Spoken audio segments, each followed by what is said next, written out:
Olá, boa noite, seja bem-vindo ao Jornal da UFO. Na edição de hoje vamos falar sobre planejamento financeiro.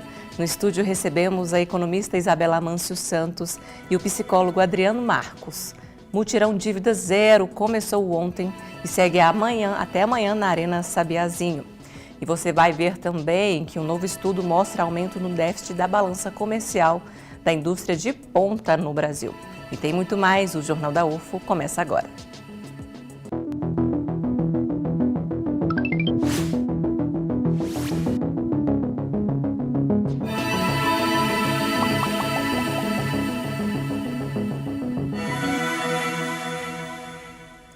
Estudo mostra que a recuperação do crescimento econômico do Brasil vem acompanhada de uma triste realidade, o aumento da desigualdade.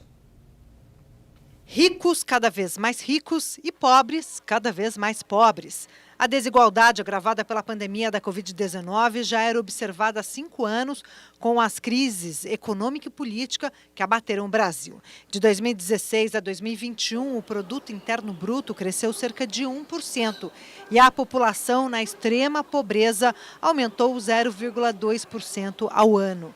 O levantamento é da ex-secretária de Desenvolvimento Social do governo de São Paulo, Laura Miller. Segundo o estudo da economista, o país está distribuindo os recursos de forma desigual. Ela destaca que hoje o Brasil tem 33 milhões de pessoas passando fome, ao mesmo tempo em que o Auxílio Brasil, programa de transferência de renda do governo, contempla quase 55 milhões de pessoas. A pesquisa ressalta a concentração de renda no Brasil. Entre 2014 e 2021, os 10% mais ricos tiveram uma queda anual média na renda per capita de 1%. No mesmo período, entre os 10% mais pobres, a queda foi de 7,5%. A gente não está sendo cuidadoso em colocar os 10% mais pobres, por exemplo, de volta no mercado de trabalho. A gente não está sendo cuidadoso em ter certeza que os 10% mais pobres estão recebendo, por exemplo, os auxílios, as transferências de renda do governo. Levantamento do Centro de Pesquisa em Macroeconomia das Desigualdades da USP mostra que a metade mais pobre da população concentra quase 10% da renda do país. Já os 10% mais ricos respondem por uma fatia de 60%. Tributar lucros e dividendos distribuídos para as pessoas físicas é uma forma de corrigir distorções econômicas e sociais. Para a economista, o país precisa cuidar da população mais pobre. O que a gente precisa fazer é enviar um assistente social para cada uma das famílias que estão nessa situação, entender o motivo daquela família estar em situação de extrema pobreza e encaminhar para a solução. Novo estudo mostra aumento no déficit da balança comercial da indústria de ponta no Brasil. Acompanhe os detalhes na reportagem. As empresas brasileiras que fabricam produtos complexos com alto valor tecnológico perderam espaço no cenário global. É a chamada indústria de ponta. Dessas linhas de produção que saem aviões, telefones e eletroeletrônicos, por exemplo. Levantamento do Instituto de Estudos para o Desenvolvimento Industrial mostra que o déficit na balança comercial da indústria de ponta subiu 28% no primeiro semestre deste ano. Ou seja, o país comprou de fora mais produtos dessa categoria do que as empresas nacionais conseguiram vender para os estrangeiros. Nos 6 primeiros meses deste ano, a diferença foi de pouco mais de 21 bilhões de dólares. Na indústria de média alta tecnologia, o rombo cresceu ainda mais, 34% no primeiro semestre do ano. Por outro lado, a balança comercial brasileira registrou superávit nos setores de baixa, média e média tecnologia. Transformar uma série de insumos industriais em um produto refinado é um desafio e tanto, mas aumenta o valor agregado da mercadoria. Para o Brasil, importar itens que envolvem alta tecnologia e exportar matéria-prima traz um impacto de longo prazo, a perda de competitividade. Essa é a indústria que gera maior impacto econômico, que gera maior valor agregado. E esse déficit indica ainda que temos uma distância, no Brasil a ser percorrida, que precisa aí sim de investimentos em qualificação, aumento da produtividade e capacitação da mão de obra. O mutirão Dívida Zero começou ontem e segue até amanhã na Arena Sabiazinho. Segundo o Procon, no primeiro dia foram feitos mais de 1.000 atendimentos. Os uberlandenses tiveram a oportunidade de renegociar. O Mutirão Dívida Zero vai até o dia 27 de outubro e é uma ação realizada pela Prefeitura de Uberlândia em parceria com o Procon. Ela tem o objetivo de auxiliar os consumidores na recuperação de crédito e na renegociação de dívida junto a empresas. Para a Isis, a ação ajudou também a economizar tempo. Se não fosse aqui, pensa, você ir em 4 lugares para estar vendo se está devendo, se não está, tirando as dúvidas, negociando, e aqui está tudo junto. Endividados com deficiências auditivas também tiveram a oportunidade de resolver tudo num só lugar, por meio de um sistema de mediação entre empresa e consumidor. E para quem perdeu o período de pré-inscrição, ainda há tempo de participar. Ainda que não consiga fazer a inscrição pela internet, pode comparecer aqui no mutirão, a gente está apto a receber. Nós vamos fazer o seu cadastro aqui dentro do mutirão mesmo, pode comparecer mesmo que não tenha feito o pré-cadastro. Minas Gerais é o 3º estado com maior número de inadimplentes. São mais de 6 milhões de mineiros endividados. E a instituição que esses endividados procuraram aqui no Mutirão Dívida Zero para renegociações foram os bancos. Eu vim negociar uma dívida que já estava um pouquinho antiga, mas graças a Deus deu certo, a negociação foi ótima e só tenho a agradecer. Segundo uma pesquisa realizada pela Confederação Nacional do Comércio de Bens, Serviços e Turismo, o volume de endividados vem crescendo desde maio de 2022. Mas foi em agosto que a situação de inadimplência avançou. O endividamento bateu na porta de 79% dos lares brasileiros. Vários podem ser os fatores que explicam o aumento do endividamento e da inadimplência. Um deles é o aumento das taxas de juros, que vai dificultar, vai aumentar os custos da dívida, né? Ou seja, dificulta o pagamento dessa ou renegociação dessas dívidas, mas também temos um cenário ruim, questão do emprego no país, né? O desemprego causado por uma das maiores crises sanitárias dos últimos tempos foi um dos fatores que colaborou para o endividamento. A pandemia mesmo, né? Que eu sou mãe, tenho filho pequeno, então assim, por causa da pandemia, atrasou muito a dívida. Agora esse ano quem está colocando tudo em ordem, tá tudo voltando ao normal, criança na escola, né? Então enquanto a criança está na escola, você ganha um dinheirinho, faz alguma coisa. Mas com a volta da atividade econômica no pós-pandemia e a realização de ações para renegociações, é possível ver uma oportunidade de recomeço. Eu quero quitar, né, minha dívida, com certeza está um valor alto por causa do juro. Então, tendo essa quitação de 60% até 100% sem juro, com certeza vai todo mundo fazer mais dívida no final de ano. Recomeçar trilhando um caminho diferente, para não voltar ao mesmo lugar. Se fez a dívida, ok, tudo bem, vamos restabelecer o crédito, vamos fazer a negociação, mas saber que daqui para frente eu vou gastar aquilo que realmente cabe no meu bolso e de repente o pouquinho que eu ganho, eu já posso também guardar um pouquinho para que aquilo vire um colchão de emergência ou um investimento a longo prazo. E amanhã o Mutirão Dívida Zero acontece das 9 às 5 horas da tarde na Arena Sabiazinho. O agendamento pode ser feito pelo site uberlandia.mg.gov.br. E para falar mais sobre esse assunto, recebemos aqui ao vivo no estúdio Isabela Mâncio Santos, economista. Boa noite, seja bem-vinda ao jornal. Boa noite, obrigada. A gente que agradece a sua presença.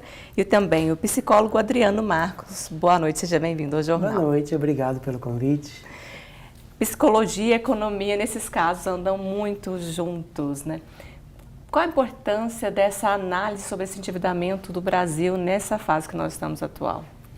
Então, essa questão desse momento para renegociação traz o quanto a questão da dívida não é uma questão só pessoal, é uma questão coletiva, é uma questão generalizada, né? E é uma questão que está em pauta, tanto no governo federal, no governo estadual, no governo municipal. As pessoas sentam ali para ver se o orçamento vai ficar equilibrado, se não vai, se a questão do endividamento das famílias se tornou grave o suficiente para mudar políticas públicas direcionadas e deveria fazer cada vez mais parte de conversas dentro de casa, na família, conversar sobre dinheiro, conversar sobre comandar as contas, está tudo certo, fazer o planejamento para o próximo mês, depois para o próximo ano, uma coisa de cada vez.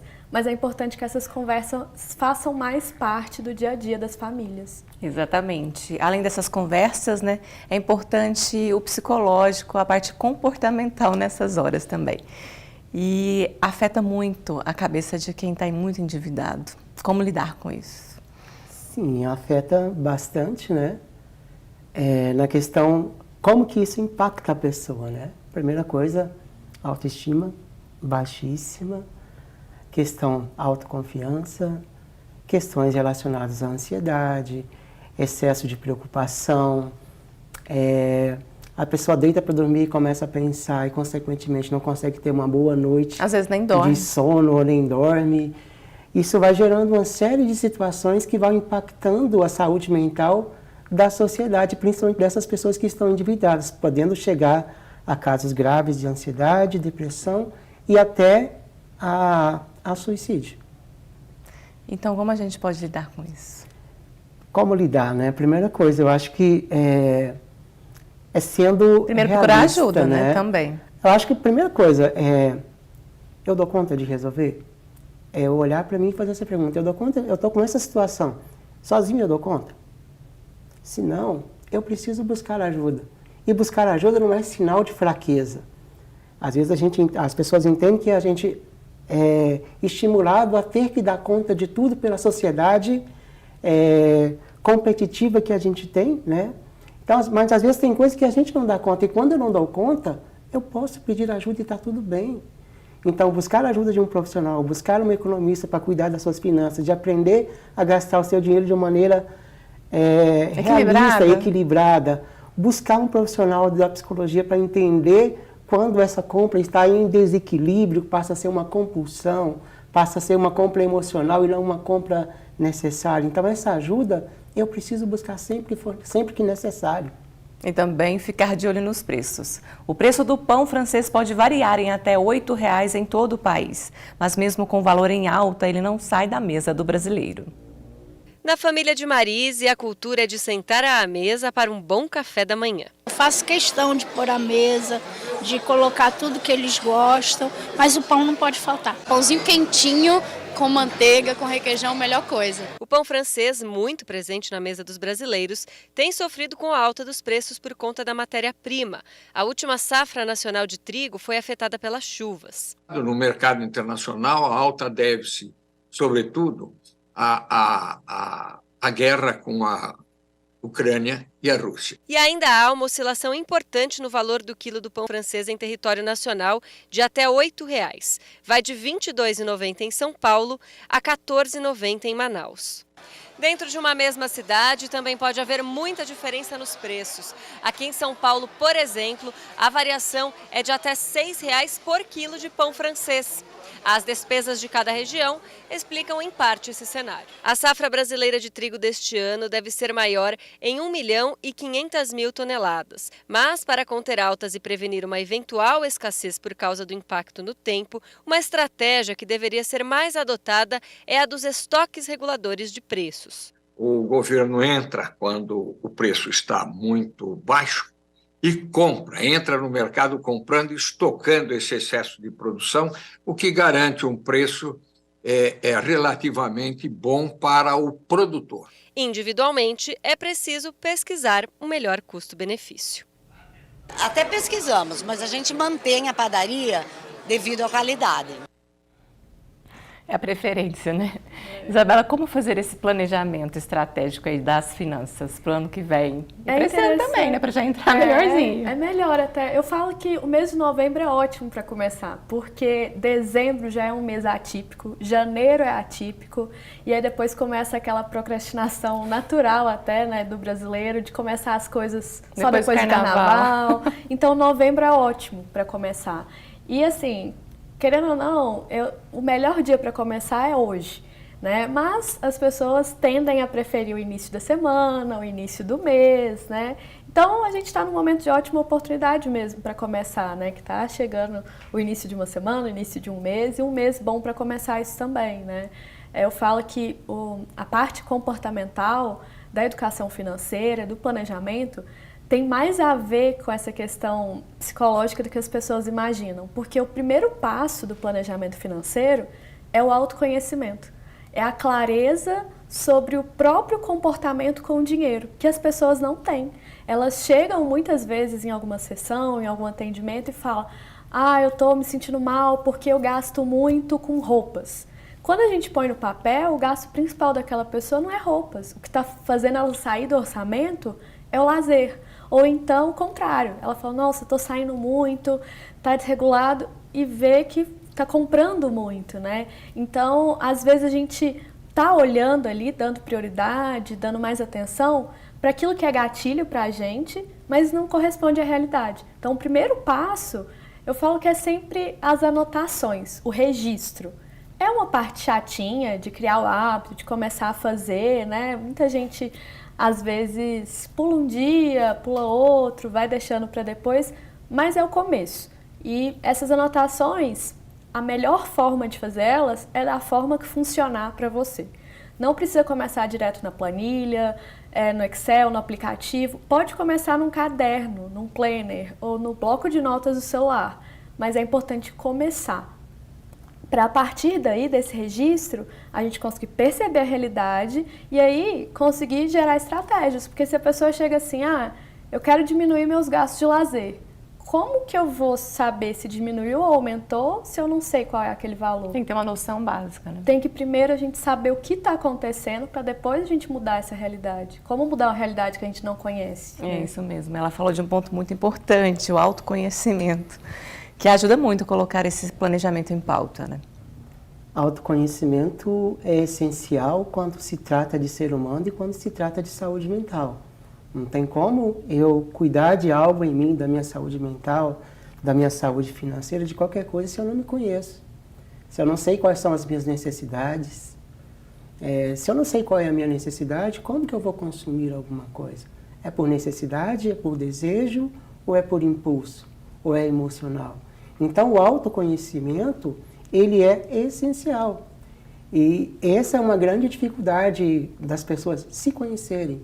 Porque a gente tem o hábito e o costume de olhar os outros quando a gente não tem o costume de olhar para dentro.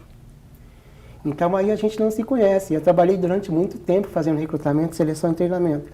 E a pergunta onde mais reprovava candidatos era quando eu perguntava: quem é você? Porque as pessoas não têm o hábito de falar de si, não se conhecem. E esse autoconhecimento também pode ajudar a não entrar numa compulsão pelas compras também, que existe muito esse consumismo que vira doença. Esse autoconhecimento é que vai me dar a noção do que é o consumo, ou seja, a gente vive numa sociedade de consumo, ou seja, eu preciso consumir para a minha sobrevivência. O que é um consumo saudável, consciente, né? Quando eu consumo aquilo que é necessário para mim. O que é o consumismo? É quando eu consumo além da minha necessidade. Ou seja, eu vou começar a fazer uma academia, aí eu vou lá e compro 5 pares de tênis. Para mim usar um durante toda a semana. E já não é, já passa daquilo que é necessário. Vira um exagero, né? Já começa a ser um consumismo. E o que é a compulsão, né, por compras? É quando eu começo a comprar para satisfazer algum prazer ou para substituir uma angústia. É como se fosse um remédio. Eu estou angustiado, eu vou lá e compro e eu me sinto bem, me dá aquele prazer momentâneo, mas depois desse prazer, aí, né, quando chega lá o boleto, quando eu olho para a fatura... É um remédio que custa muito caro. É um remédio que sai caro.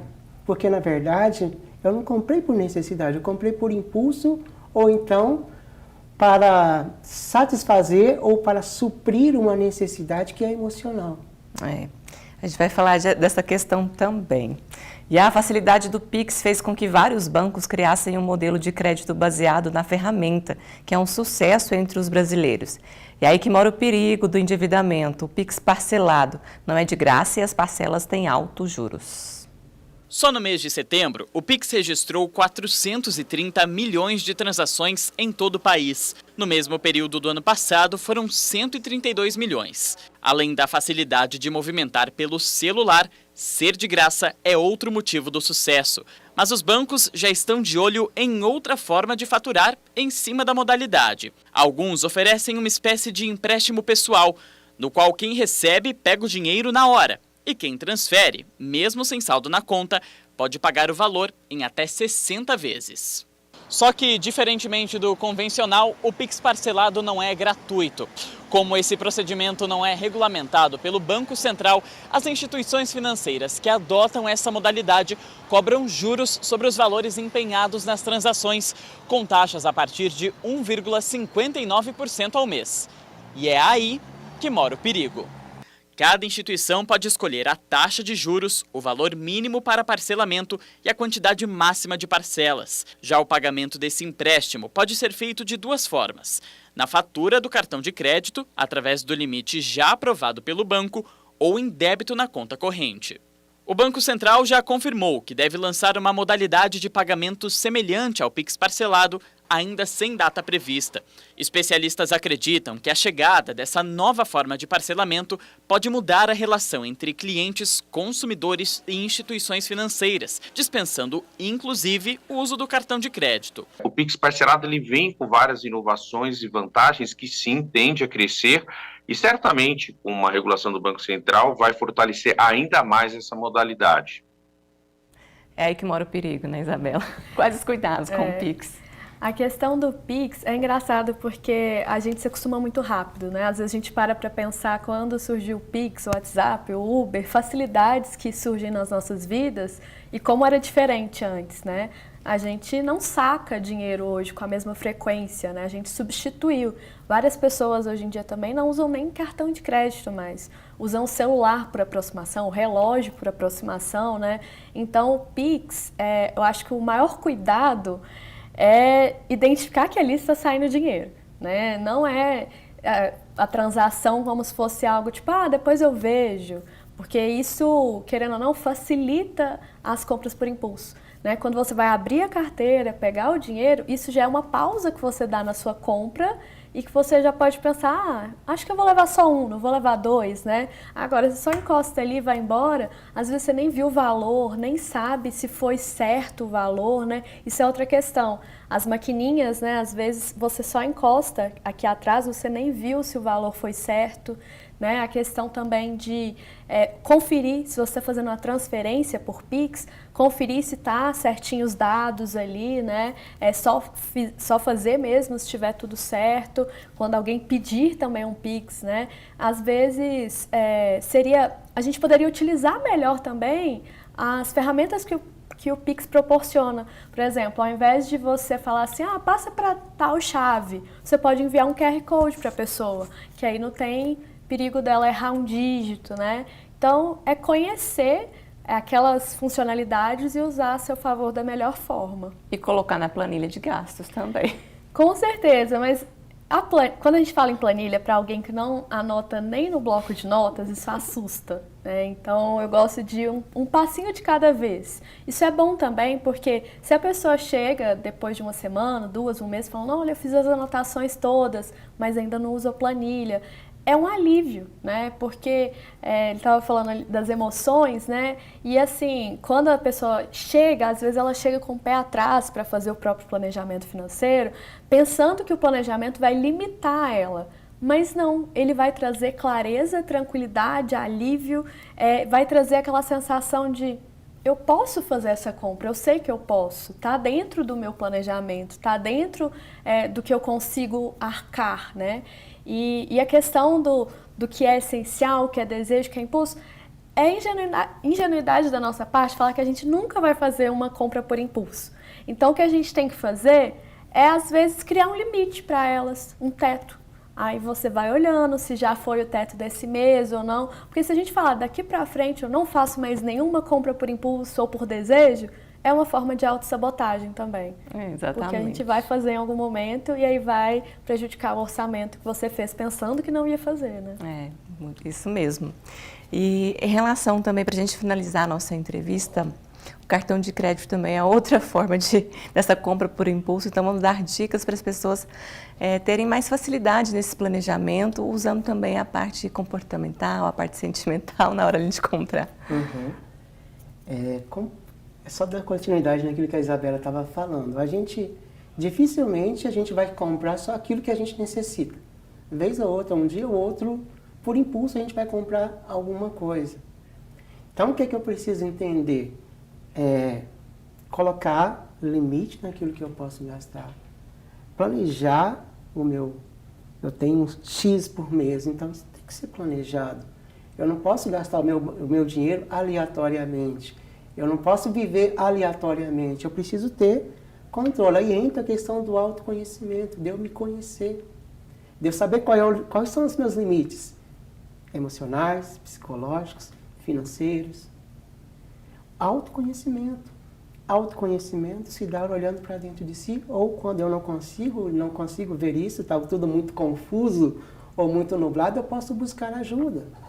Buscar ajuda para mim conseguir compreender, enxergar melhor essa coisa. Porque às vezes eu tô olhando só por um campo de satisfação, de prazer, e não estou vendo aquilo que é real. Então, o que é importante? Acho que é importante a gente abordar esse tema, para mostrar que existem possibilidades e existe como você sair dessa situação. Buscando ajuda, se preparando, buscando informação. Acho que a informação é a matéria-prima de mudança e de transformação. Por isso que eu acho relevante estar falando sobre esse tema, que gera conhecimento, e o conhecimento produz motivação, produz mudança e faz com que as pessoas entendam, opa, peraí, existe uma saída. Nem tudo está perdido, né? E é esse buscar ajuda, buscar auxílio, buscar conhecimento que vai fazer com que eu consiga entender qual é o limite. Até onde eu posso ir, até onde eu posso gastar. Não, até aqui tudo bem, daqui para lá não. Né? E é uma coisa que vai fazendo eu me conhecer e automaticamente eu vou começando a respeitar os meus limites. Isso mesmo. Muito obrigada pela participação de vocês dois, pelas belas dicas aqui. Agora colocar em prática, né, pessoal? E está acontecendo mais um evento especial da Semana do Servidor e a Sara Camelo foi lá conferir de perto. Veja só.